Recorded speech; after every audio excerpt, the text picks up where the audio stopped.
So my name is Ashley Basham, and I'm going to be talking about chapters 5 through 8 in our textbook that we have this semester. Chapter 5, it really talks about the essential questions and questions in general, especially when teaching. You have to have these essential questions, you have to have questions, you have to have understanding. And chapter 5 focuses on the questions. And an essential question, the way it outlines it in the book, it talks about points and highlights of big ideas. So you can have like this huge idea, or you can have your lesson plan, and then out of that lesson plan and out of that idea, you need to take these questions to ask your students, so that way they can comprehend the lesson, so they can comprehend what they're needing to be able to understand for that lesson, which kind of ties into it's almost like interrogating.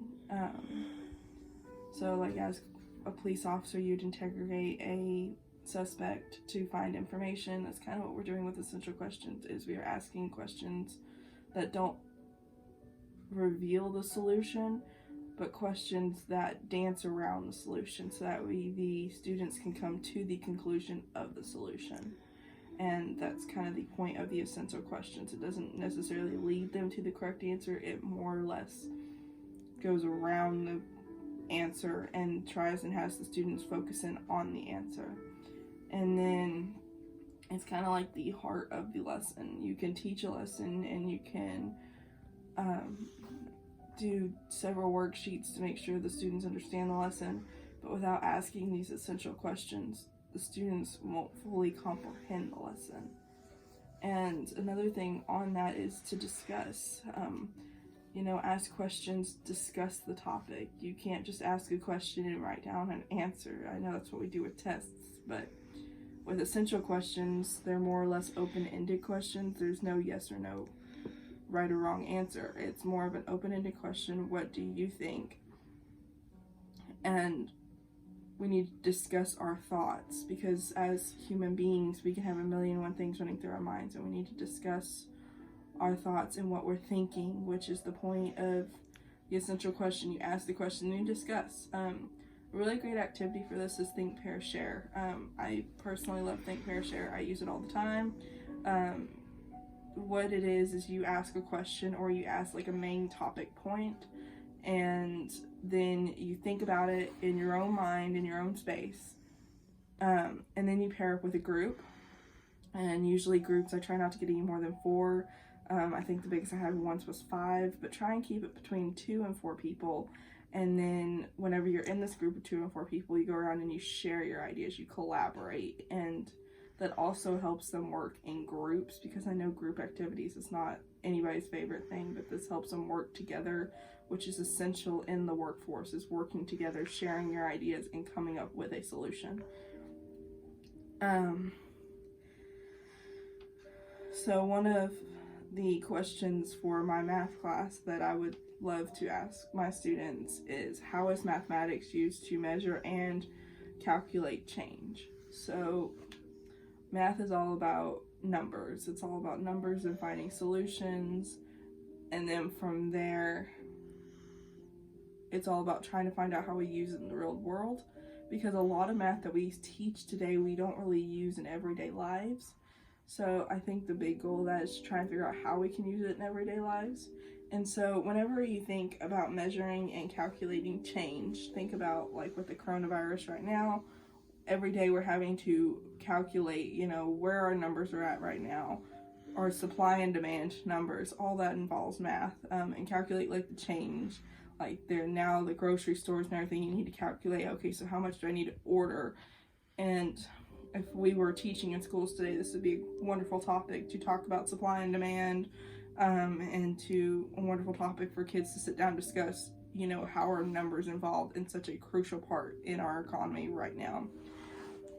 And then some tips that the book talked about, and one of which that I found quite interesting, was framing the question in kid language. And this is one that not only did I find interesting, but I stick by 100%, because we have the TEKS that we have to teach the students, and the TEKS, sometimes I have to Google the words and figure out what they mean, because they're these long, like 14 character words that make completely no sense sometimes, and when you read it, it's like you're reading Old English.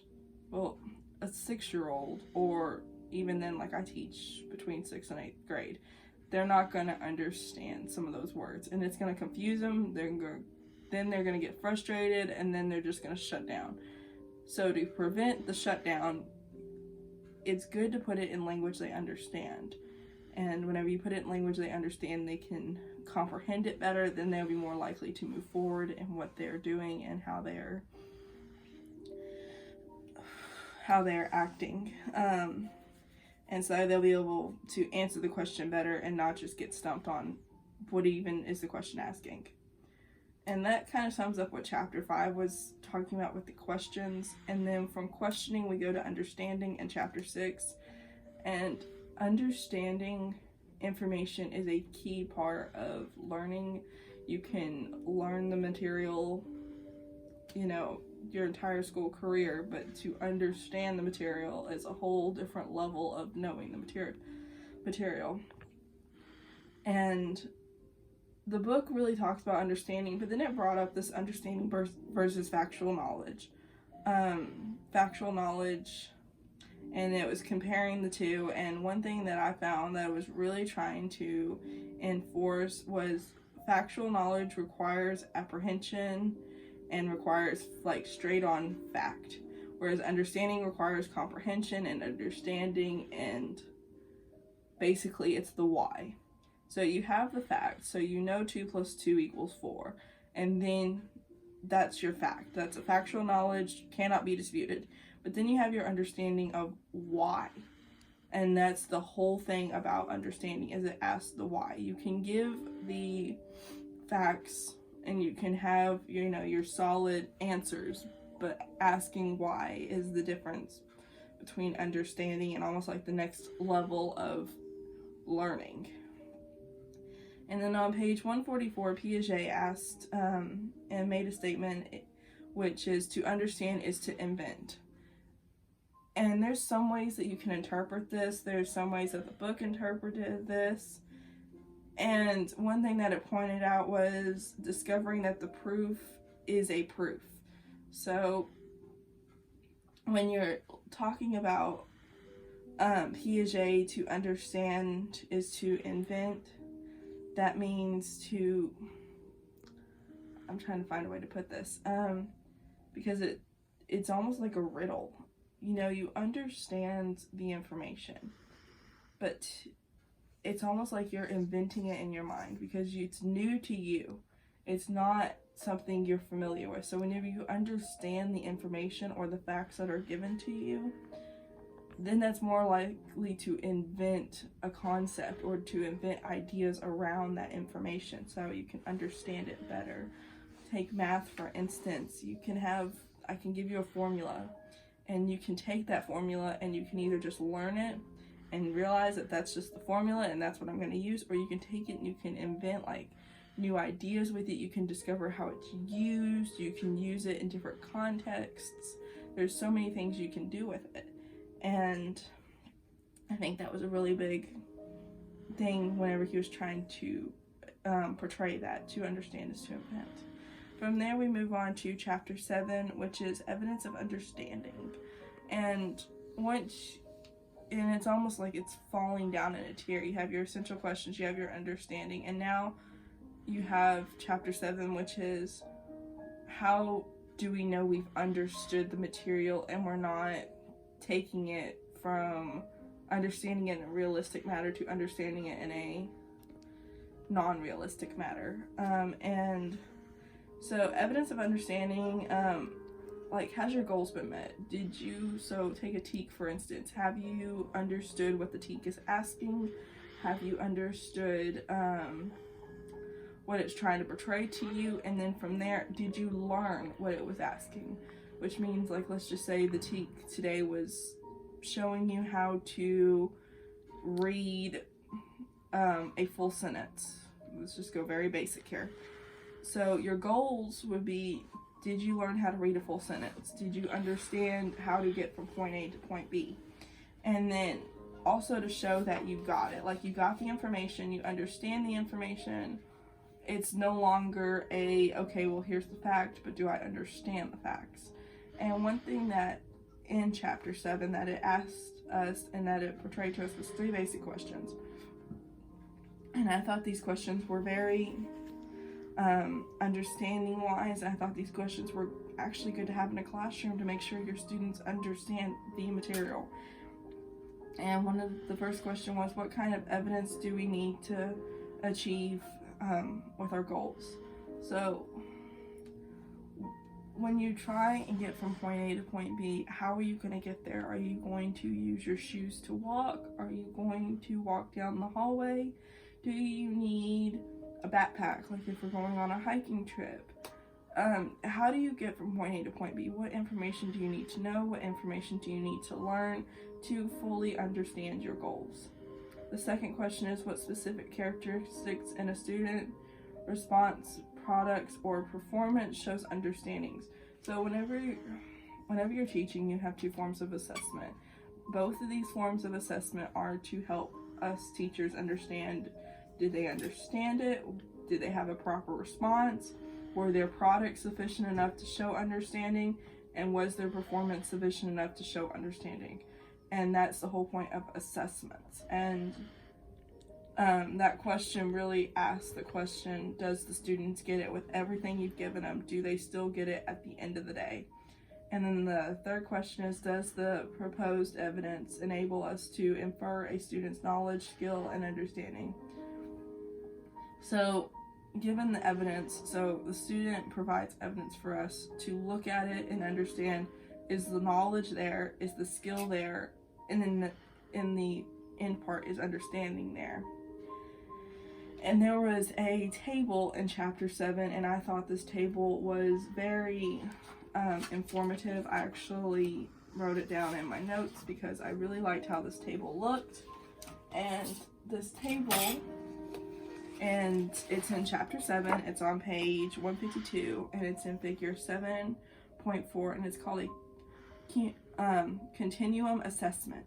And it starts from point A, which was informed checks for understanding. So this is your basic, like, okay, so after I teach this lesson, we're just going to do a quick activity to see if you understand it. And then it moves on from there to observing and dialogues. So while they're doing the assignment, walk around the room. I hate desks. As a teacher, do not sit at your desk. Do not be chained to your desk. Walk around the room, interact with your students. Don't be that one teacher behind the desk, because you're going to miss so much teacher information, which is walking around the room, observing your students as they work. Do you understand it? And within that moment, as you're walking around, if somebody has a misunderstanding, you can catch it right then. You don't have to wait till you look at the paper and then, oh, well, they've got this wrong, and then have to reteach it. No, you can nip that in the bud, just catch it right then and there, correct them, and then go on to walking around the room and observing more of the students and seeing if they understand it. And from there, you move on to tests and quizzes, and these are just like little, small things, like at the end of the day, oh, we're gonna take a pop quiz. This is just to make sure they understand it or to catch any misconceptions before you move on to the next unit. And then from there you have academic prompts, which leads the students into the next direction. And then performance tasks, which is your STAR test and your big stuff that you would test them on to make sure they understand it and can they perform the tasks that you have given to them. And I really loved that table. I thought it was really informative, and I thought that is a great way to show as a teacher to get from point A to point B and understanding if your students have grasped the information that they need to know. From there, the last thing I'm going to talk about is the grasps, which is in chapter 7, which is figure 7.7. And the reason I'm looking at the textbook is because this figure 7.7 in chapter 7, a lot of sevens, on page 159, you can't really describe the grasps without this chart, because this chart really lays it out for you, and I'm going to just go over it with you, and then I'm going to kind of give my opinions on it. But the GRASPs, the G stands for goals, the R stands for roles, the A stands for audience, the S stands for situation, the P stands for product, performance, and purpose, and the S stands for standards and criteria for success. So when we break that down, goals is your task. So what do you want to achieve? Like, what is your goal at the end of this? And honestly, goals, you can have big goals, you can have little goals. And yes, you can have your big goals that you want to achieve, but there's so many little goals that we go through in life that we just kind of skip over. And it's good to point those out every now and then. So what are your goals? What do you want to achieve? What are the obstacles that you have to overcome to get to your goals? And then your role. So what is your role in achieving the goals? So what is your role in this whole situation? Are you the learner? Are you the teacher? What do you need to understand? How do you need to understand it? What is your job to be able to understand it? And then your audience. So what is your audience? Is who are you speaking to? Like, as a teacher, as a long-term substitute, as somebody who works with children, who is my audience that I would like to speak to whenever I am teaching a particular subject? And my audience would be my students, but my students, whenever they're trying to learn the information or whenever they're trying to grasp the information, their audience might be just themselves, or it might be their peers, because they might be doing a group activity. And then what is the situation? What are they trying to accomplish? What is their environment? What are they trying to get to? What is the challenges involved with dealing with the situation? And then the context behind it. And then you have your P's, which are the 3 P's, which is product, performance, and purpose. Will you create a product? Will it be in order? Is it developed? And will it perform? And what is the purpose? You always have to have a purpose to everything you're doing. You know, even though you say, oh, I'm just floating with the wind, there's a purpose behind floating with the wind. So what is your purpose for this whole situation? Does it perform well? Is it adequate enough? And does it result in a product that you can show? And then that leads us to standards and criteria for success. So were the goals met? Did you achieve what you wanted to? Who will look at this product and determine was it successful, and all those measurements? And that was the sum for chapter 7, which honestly, out of the chapters that we're reviewing today, I think chapter 7 I grabbed most out of and I understood the most out of. And our last chapter is chapter 8, and chapter 8 is more or less talking about different scenarios. And for this particular video, we wanted to look at page 182 first. And in 182, this really almost angered me, because it's something in my field and it's something that I would understand completely, because this is a 6th grader learning fractions. That's right up my alley. And it was talking about, and I'm going to pronounce her name right, so I'm just going to call her Miss M. So it was talking about Miss M, and she made this conclusion that Joey's, which is one of her students, control of the entire realm of fractions is very shaky. Okay, so I understand when she's saying that in English terms, because that's, to me, is a little mouthful to say. She's saying that Joey doesn't fully understand fractions. They're not really up to her standards of understanding fractions. And so, okay, that's a good claim to make. So then when reading forward, I wanted to see why she made that claim. And so Joey, on an assessment, got 11 out of 12 right. Okay, and then Joey is an immigrant, so then that leads me to, is there an English barrier?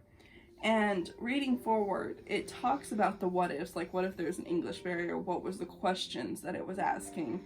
And there was a lot of what ifs. But one thing that really struck me is whenever it talked about the teacher only focused on correctness of the answers. And as a math teacher, you do not do that. The answers are not what matter as a math teacher. Yes, they do matter whenever you're looking to make sure they got the right answer, but how they got from point A to point B is what matters. and you can hear this time and time again, and if you haven't heard a math teacher say this, I will be shocked, but show your work. That is the one thing we preach, and we cannot stop preaching, and that is just something that we're ingrained to preach, and I sometimes might say it in my sleep, is show your work. And the fact that she didn't look at his work and just focused on his answers really frustrates me, because she cannot make a statement saying that Joey is not equipped with fractions. She cannot make that statement, she cannot make that conclusion without looking at his work, especially being an immigrant, because is there a language barrier? Because were the questions in a written out form in English that he didn't understand? Were they straightforward questions? Did he understand the general idea?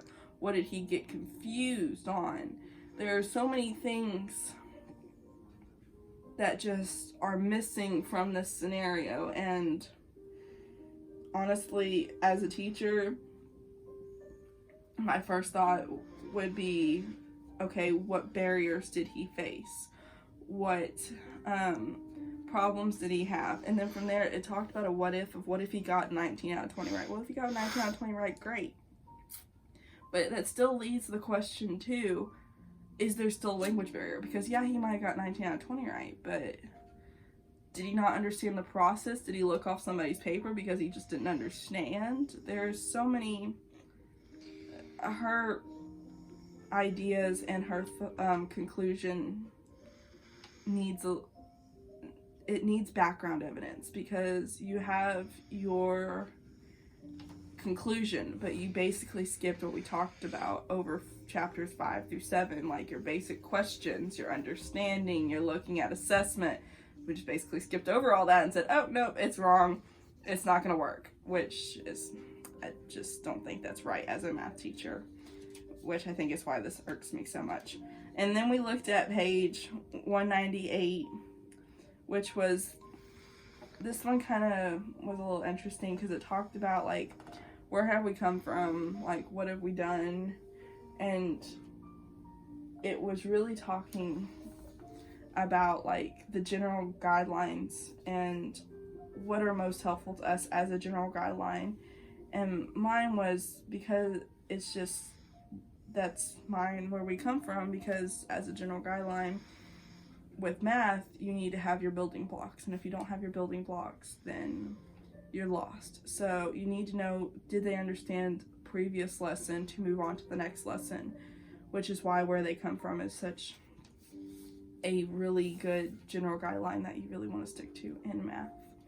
And those are kind of my ideas and my thoughts and my opinions over chapters 5 through chapter 8. I actually thought they were really good chapters. I enjoyed reading them. There were some things, especially some of the graphs that I talked about previously, that I thought I found very helpful as a teacher, and something I would want to use as a teacher later on because of how helpful they were and how it helps us to understand more about our students, because the goal here is to have our students learn the information and understand the information, and then as a teacher we need to make sure they grasp the information. I think these chapters really pointed on that. And that's all I have. Thank you.